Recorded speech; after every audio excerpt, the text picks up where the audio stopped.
What to do if Instagram is not opening on iPhone? So, the first step that I would suggest is to open your settings and then go to General and then go to iPhone storage. And right here, you should look for Instagram.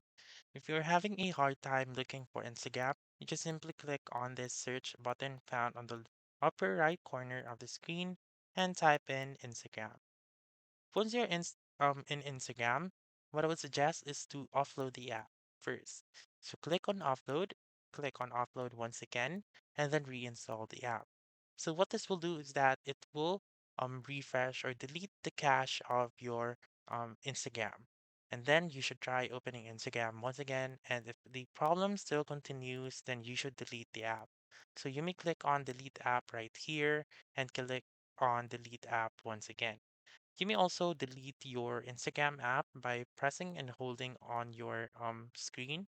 Click on remove app and click on delete app right here. Simply go to App Store, search for Instagram and download it once again. So that's it. That's what you can do if Instagram is not opening on iPhone. So that's all for this video. Let me know in the comments section if this works out for you.